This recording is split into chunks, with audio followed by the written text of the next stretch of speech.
देखो, मैं तुमको ऑनेस्टली एक चीज़ बताने वाला हूँ यहाँ पे। और वो ये है कि जब भी मैं वीडियोस रिकॉर्ड करता हूँ, ठीक है, तो सबसे पहले मैं सोचता हूँ ऐसे मैं क्या लाइन बोलूँ, ठीक है, सो दैट तुम्हारा यहाँ पे अटेंशन, मतलब तुम यहाँ पे रुको, ठीक है, वीडियो को मेरे पूरी तरीके से देखो। अब ये चीज़ बहुत ज़रूरी है बिकॉज़ आज के टाइम में तुम लोगों का जो अटेंशन स्पैन है जिस तरीके से हो चुका है, अगर मैं कोई ऐसा चीज़ नहीं बोलूँगा तुम टिकोगे ही नहीं यहाँ पे, ठीक है। सो मेरे दिमाग में जस्ट था ये वीडियो रिकॉर्ड करने से पहले, क्योंकि मैं जनरली उन टॉपिक्स पे ही वीडियो बनाता हूँ जिस पे मुझे ऐसा लगता है कि तुम लोगों को प्रॉब्लम है, ठीक है। बहुत सारे लोग मुझे मुझे मैसेज करते हैं कि भैया ये प्रॉब्लम है। ना the problem at this moment is that कि भैया मैं बहुत सारे एग्ज़ाम्स को लेकर कन्फ्यूज्ड हूँ। क्या मुझे रेलवे देना चाहिए, है ना, क्या मुझे एसएससी का एग्ज़ाम देना चाहिए, क्या मुझे कोई स्टेट पीसीएस एग्ज़ाम के पास जाना चाहिए, या मुझे लेट से कोई स्टेट का एग्ज़ाम देना चाहिए, या मुझे बैंक की तरफ जाना चाहिए, ठीक है। इस टाइप के कन्फ्यूज़न, ठीक। नाउ दिमाग में मेरे ये आता है कि ऐसा कन्फ्यूजन तुम्हारे दिमाग में क्यों आ रहा है, ठीक है। और उसका कारण मैं समझ सकता हूँ जितना मेरा अनुभव है, ठीक है, लोगों को गाइड करने का। The first thing is that कि मेरे दिमाग में जो आया कि मैं इस थोड़ा में बोलूँ, और वो मेरे पर्सनल एक्सपीरियंसेस से ही मैं बता रहा हूँ। देखो, आसपास अगर देखोगे ना तो दो तरीके के लोग मिलेंगे तुमको। दो तरीके के लोग होंगे। पहले कैटेगरी के लोग ये होंगे जो बिल्कुल क्लियर होगा उनको, ठीक है। ये दो तरीके के लोग होंगे जिनको क्लियर होगा कि मुझे यही काम करना है, ठीक है। दो तरीके के लोग होंगे, उनको क्लियर होगा, एब्सोल्युटली क्लियरिटी होगी कि मुझे ये काम करना है। और दूसरे टाइप के लोग तुमको मिलेंगे कंफ्यूज्ड, ठीक। जो इंसान क्लियर है ना, यानी कि ये वाला, इसको ज़िंदगी में ज़्यादा तकलीफ़ नहीं होगी। इसको ज़्यादा तकलीफ़ नहीं होगी, इसकी लाइफ सही चल रही होगी। बट जो इंसान कन्फ्यूज़न में है, ठीक है, वो किसी भी लेवल का कन्फ्यूज़न हो सकता है। अगर वो कन्फ्यूज्ड है तो वो दुखी होगा ही होगा। 100% मैं लिख के दे सकता हूँ, वो दुखी होगा। नाउ अब ये कन्फ्यूज़न तुम्हारे साथ एग्ज़ाम के साथ भी हो सकता है, बाकी और चीज़ों के साथ भी हो सकता है। ऐसा कन्फ्यूज़न हो क्यों रहा है, तुम पहले तो खुद के साथ ये सोचो कि मेरे साथ ऐसा कन्फ्यूज़न क्यों है, ठीक है। जैसे कॉन्फ्लिक्ट करती हैं चीज़ें।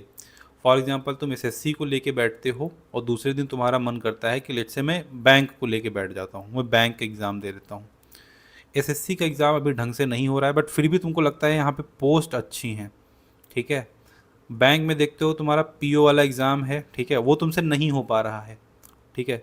तो तुम्हारे दिमाग में ये आता है कि मैं ये एग्ज़ाम कर लेता हूँ, ये ईजी है। एंड यहाँ पे मुझे क्या लेंगे, अगर मैं पीओ की पोस्ट ले लूँगा तो यहाँ पे मुझको बैंक में प्रेशर है, काम का वर्कलोड है, और भी दुनिया भर की चीज़ें। तुम कन्फ्यूज़न की स्थिति में खुद को पाते हो। तुम खुद से सही सवाल नहीं पूछते हो। और वो सही सवाल क्या है?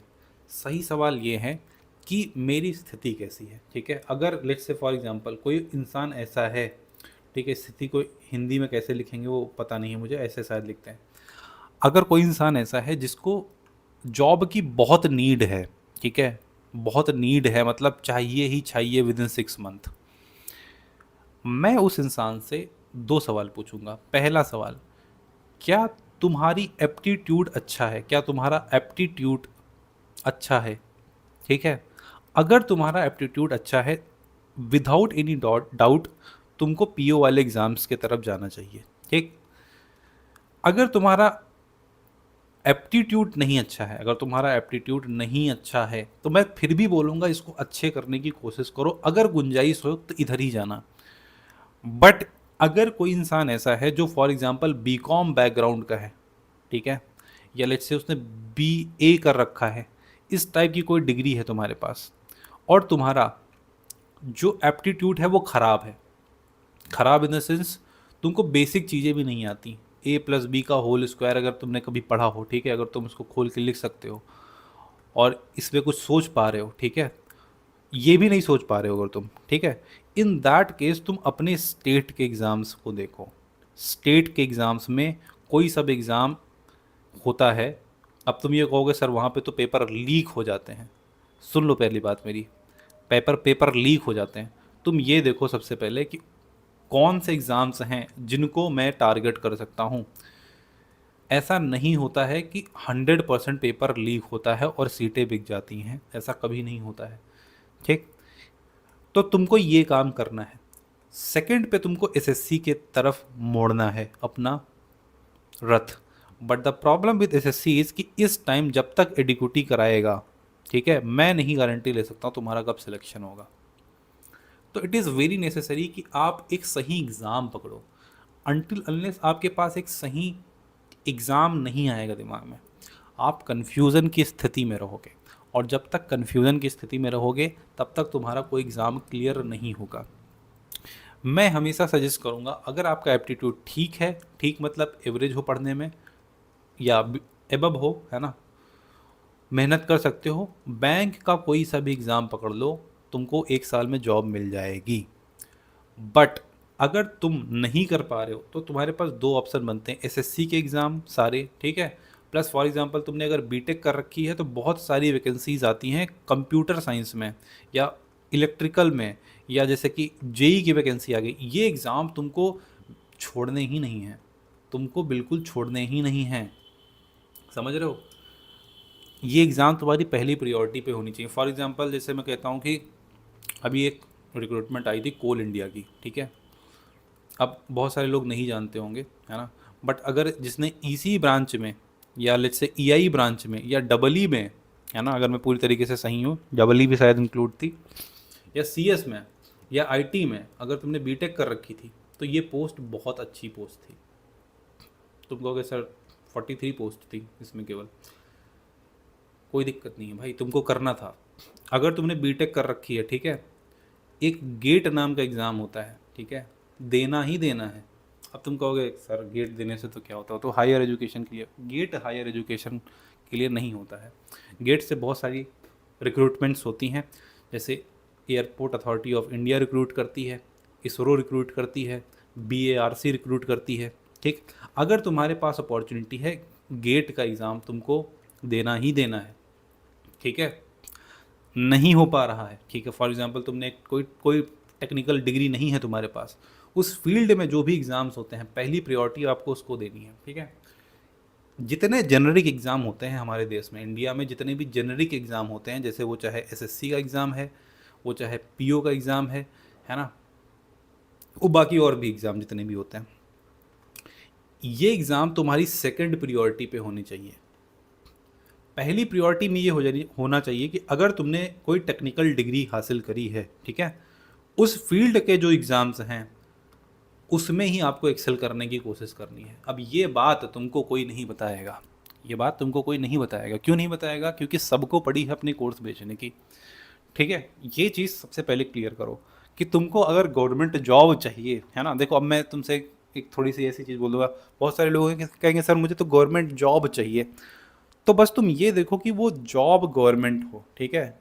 इट डजेंट मैटर कि भाई वो पोस्ट कैसी है। फॉर एग्जांपल लेट्स से तुम एक्साइज डिपार्टमेंट में हो, ठीक है, और कोई इसरो में काम कर रहा है, ठीक है। तुम ये मत देखो कि इसरो और एक्साइज में क्या है, ठीक है। तुम ये देखो कि मेरी 80,000 सैलरी बन रही है कि नहीं बन रही है, काम खत्म। अगर तुम ये सोच रहे हो इसरो इसरो है, एक्साइज डिपार्टमेंट है, इनकम टैक्स है, तुम ये ऑब्सेशन लेके आओगे ना जिस दिन अपने दिमाग में, पता नहीं है वो चीज़ तुम्हारी क्लियर होगी कि नहीं होगी, है ना। तो तुम्हारा मोह किसके प्रति होना चाहिए? तुम्हारा मोह होना चाहिए पैसे के प्रति, सैलरी के प्रति, ना कि तुम्हारा मोह उस पोस्ट के प्रति होना चाहिए। अब कुछ लोग बोलेंगे सर जो यूपीएससी से पोस्ट मिलती हैं, आईपीएस या आईएएस, या let's say for example DSP की पोस्ट है, ठीक है, या लेट्स से एसडीएम की पोस्ट है, भाई वो पोस्ट अगर तुमको तुम्हारा मन है, ठीक है, तो इस ये यहाँ पे कुछ चीज़ें ऐसी हैं जहाँ पे आपको, जैसे कोई किसी का मन है कि मुझे तो पुलिस सर्विसेज में जाना है, तो ये एक अच्छा एम है, ठीक है। मतलब यहाँ पे आपको फिर वहाँ पे अडिग रहना पड़ेगा, अदरवाइज आप 3 साल 4 साल नहीं कर पाओगे प्रिपरेशन। बाकी जितने भी इंडिया में एग्ज़ाम होते हैं आपको ये देखना है कि मुझे सैलरी से मतलब है, ठीक है। पहली चीज़ तो ये क्लियर है। तो कहने का मतलब क्या था इस वीडियो से, मैं कह ये रहा हूँ आपसे कि सबसे पहले आपको एग्ज़ाम क्लियर होना चाहिए कि मुझे देना क्या है। दूसरा स्टेप, आज के टाइम पे रिसोर्सेस इतने ज़्यादा हैं, इतने ज़्यादा हैं, इतने ज़्यादा हैं कि जिसकी कोई हद नहीं। हर एक टीचर का टेलीग्राम चैनल है, वो वहाँ पे पीडीएफ दे रहा है, ठीक है। किसी का सिंगल प्लान नहीं, मल्टीपल प्लान्स अपने अपने लोग बता रहे हैं, यूट्यूब पे, बुक्स पे लॉन्च होते रहते हैं, और तुम में से सारे लोग इसी में पड़ जाते हो।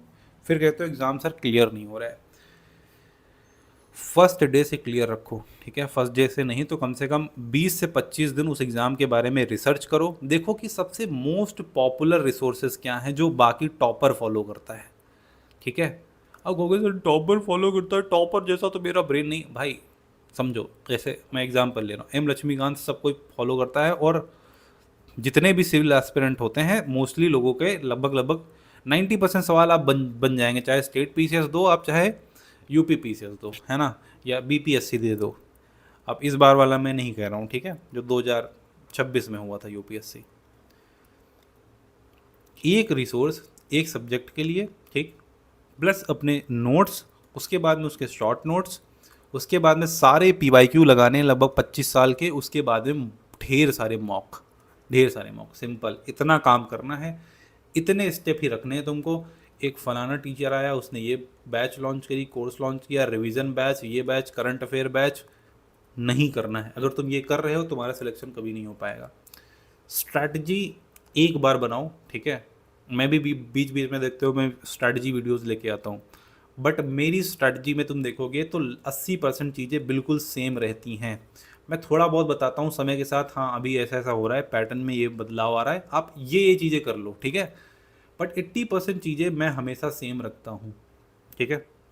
आपको स्ट्रैटेजी बार बार बदलनी नहीं है। स्ट्रैटेजी बदलने का मतलब, जैसे फॉर एग्जांपल तुमने ये सोचा कि मैं पीवाईक्यू करूँगा 10 साल के, ठीक है, उसके बाद में कोई एक नई किताब लॉन्च हो जाती है सर की, वो आप परचेज कर लेते हो, फिर सोचते हो कि नहीं पीवाईक्यू नहीं करते, ये कर लेते ज़्यादा बेहतर है, ठीक है। तो पीवाईक्यूज ही आपको करना है, एक मैं एग्जांपल लेके बता रहा हूँ, ठीक है। स्ट्रैटेजी बार बार चेंज नहीं करनी है, हर एक इंसान को फॉलो नहीं करना है। जैसे फॉर एग्जांपल अब इस चीज़ को तुम ऐसे मत लो कि मैं क्या बोल रहा हूँ, देखो एग्जाम्पल से लेते हैं। जैसे फॉर एग्जांपल एसएससी सीजीएल में, एसएससी सीजीएल का एग्ज़ाम होता है, ठीक है।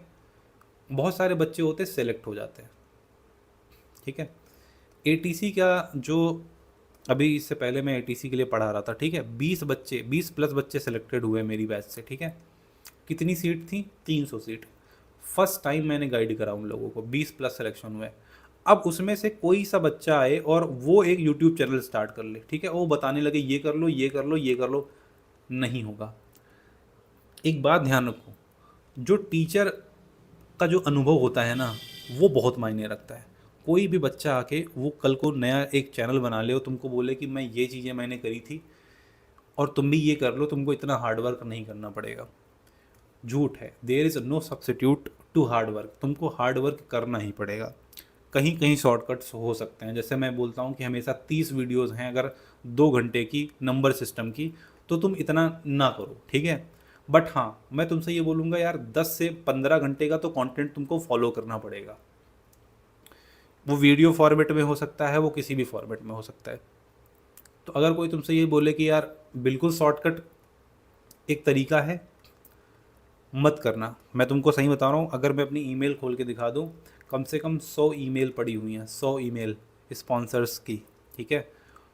मैं नाम नहीं लूँगा किसी किताब का क्योंकि मुझे एक बार स्ट्राइक दे चुके हैं, ठीक है। बहुत पॉपुलर लोग हैं, अपनी बुक प्रमोट करने के लिए मुझे कहते हैं कि सर आप बोल दीजिए, आप अच्छी सेल करवा देंगे। क्यों? क्योंकि मेरी जो ऑडियंस है मुझ पर ट्रस्ट बहुत करती है। मैं कुछ भी बोलता हूँ तो दिल से बोलता हूँ, दिमाग से बोलता हूँ, ठीक है। मैं यहाँ पे फालतू बातें नहीं करता हूँ, जो भी चीज़ होती है वो जेन्युइन तरीके से मैं बताता हूँ कि हाँ ये चीज़ें हैं, ऐसे ऐसे कर सकते हो। तो मुझे पता है कि अगर मैं बोल दूंगा कि ये कर लो, तो मुझे पता है कि कन्वर्जन बहुत ज़्यादा है। अगर मैं एक्स को सेल करना चाहूँगा तो आराम से उसको मैं सेल कर दूंगा। और इसी चीज़ के लिए मुझे बहुत सारी मेल आती हैं। मैं मेल दिखाना नहीं चाहता हूँ क्योंकि शायद कॉपीराइट या लीगल इश्यूज़ होते हैं, ठीक है। बट बड़े बड़े जो लोग हैं जो मुझे कहते हैं कि आप इसको प्रमोट करो, उनकी बुक में, ठीक है, उनकी बुक में ग्रामेटिकल एरर है, ठीक है। और मैं देखता हूँ बड़े बड़े टीचर्स, तुम्हारे बड़े बड़े टीचर्स जिसका नाम ए से स्टार्ट होता है, ठीक है, जी से स्टार्ट होता है, ये प्रमोट करते हैं, ठीक है, ऐसी किताबें, इसमें ग्रामेटिकल एरर है, क्वेश्चन एआई से बनाए गए हैं, ये चीज़ें वो कभी नहीं देखते हैं। तो आप से मैं कहना क्या चाह रहा हूँ, हमेशा आपको क्या करना है, पीवाईक्यू पे रिलाई करना है, ठीक है, और मल्टीपल मल्टीपल जो भी टॉपर्स आए, कुछ भी आए, अपना चैनल बना के बता रहे हैं, आपको फॉलो नहीं करना है, ठीक है। अब आप कहोगे सर आपको भी क्यों फॉलो करें, अरे मैं ये कह रहा हूँ कि आप पहले एक स्ट्रैटेजी बनाओ अपनी, ठीक है, और स्ट्रैटेजी बना के उसी को फॉलो करो। 8 महीने बीत गए प्रिपरेशन के, 2 महीने एग्ज़ाम के बचे हैं, तुमने 20% 30% चीज़ें करी हुई हैं, कोई टॉपर आ गया तुमसे बोल रहा है कि नहीं ये कर लो हो जाएगा, सर नहीं होता है यार। तो तुमको किसी भी ऐसे लोगों को फॉलो नहीं करना है। कोई सेलेक्ट हुआ था यार 2019 में, ठीक है, सही बता रहा हूँ मैं तुमको, 2019 में पैटर्न कुछ और था, अभी टाइमिंग वाइमिंग दुनिया भर की चीज़ें आ गई हैं, उसने पता नहीं मॉक लगाए हैं नहीं लगाए, तुमको बताएगा कि ऐसे कर लो, ठीक है। तो यार वो सिलेक्ट था, बट दैट डजेंट मीन कि यार वो टीचर है, ठीक है। तो आप केवल केवल अपने टीचर्स पे भरोसा करो, और टीचर्स भी ऐसे होने चाहिए जो थोड़े ढंग के हों, क्योंकि आजकल छपरी वाले टीचर बहुत हैं यूट्यूब पे, ठीक है, छपरी पना करते रहते हैं। ऐसे टीचर्स को बिल्कुल सीरियस नहीं लेना है, उनका कोर्स भी नहीं लेना है, ठीक है। कन्फ्यूजिंग एक्टिविटी विद प्रोग्रेस, देखो खाली लेक्चर देखते रहोगे, नोट्स बनाते रहो, तुमको लगेगा कि यार बड़ा प्रोडक्टिव फील कर रहा हूँ मैं, लेकिन तुम्हारा एग्ज़ाम कभी क्रैक नहीं हुआ। द रीज़न इज़ दैट कि ये तुमको खाली फीलिंग दे रहा है और इसके अलावा कुछ नहीं होगा। तो इस फीलिंग में मत पड़ो, तुमको क्या करना है, लास्ट स्टेप पे देखोगे तो मैंने बोला मॉक, मॉक रामबाण है तुम्हारे सिलेक्शन का। तुमको बहुत सारे मॉक लगाने हैं और उनको एनालाइज करना है। लगभग लगभग जब 20 मॉक का एनालिसिस कर लोगे, उसके बाद देखोगे तुम्हारी जो स्पीड होगी, तुम्हारी एक्यूरेसी होगी, वो ऐसे ना ऐसे बढ़ेगी ना, जैसे बंदूक से गोली निकलती है ना, उस तरीके से। बट 20 मॉक में आपको बहुत मेहनत करनी है, लगभग लगभग 20 मॉक में आपको 40 से 45 दिन लगेंगे। तो इतने दिन तुमको बचा के रखना है। तो फीडबैक सिस्टम जरूर हो तुम्हारी प्रिपरेशन की जर्नी में। तब अगर नहीं होता है, 1.5 साल 2 साल तुमने लगा दिए, तब बोलना कि मेरा किस्मत काम नहीं किया। बट अगर इसको किए बगैर तुम बोलते हो कि पेपर लीक हो गया, धर्मेंद्र प्रधान रिज़ाइन कर दे, दुनिया भर की चीज़ें बोलते हो, तो शायद कहीं ना कहीं लूप होल है तुम्हारी प्रिपरेशन की जर्नी में। अब तुम ये बोलोगे सर एसएससी का तो एग्ज़ाम नहीं हो रहा है, उन चीज़ों के ऊपर मैंने भी बोला है, बट खुद से भी सवाल करो कि क्या मैं अपना 100% डाल रहा हूँ, जो भी तरीके मैंने बताए हैं। अगर लग रहा है कि हाँ मैं कर रहा हूँ, तब तुम बोलो कि गवर्नमेंट की में दिक्कत है, टीचर्स को ब्लेम करो, है ना। बट बिना इसके किए अगर तुमने 2 3 4 महीने तैयारी करी है और तुम मॉक नहीं लगाते हो, तुमने सिलेबस पूरा नहीं करा है और तुम गवर्नमेंट को ब्लेम करते हो, देखो सच यही है, तुम्हारी जॉब नहीं लगने वाली है। तुम जब 100% दोगे, ऑटोमेटिकली तुमको रियलाइज़ होगा कि मैंने 2 साल जमकर पढ़ाई करी, मेरा सिलेक्शन नहीं हुआ। ट्रस्ट मी, तुमको एक कॉन्फिडेंस महसूस होगा जब भी तुम पीछे मुड़ के देखोगे। लेकिन अगर तुमने 100% वैसे ही एग्जैक्टली नहीं डाला जैसे मैंने बोला है, यू विल गोना रिग्रेट, बहुत ज़्यादा रिग्रेट होगा तुमको लाइफ में आगे चल के। क्योंकि ये जो समय है ना लाइफ, ये समय ज़िंदगी में दोबारा लौट के नहीं आएगा, ठीक है। हर एक जो टाइम है, हर जो 10 मिनट है ना तुम्हारी लाइफ का, ठीक है, इसकी बहुत बड़ी कॉस्ट है, इसकी बहुत बड़ी कॉस्ट है जो तुम बियर करोगे आने वाले कुछ सालों में।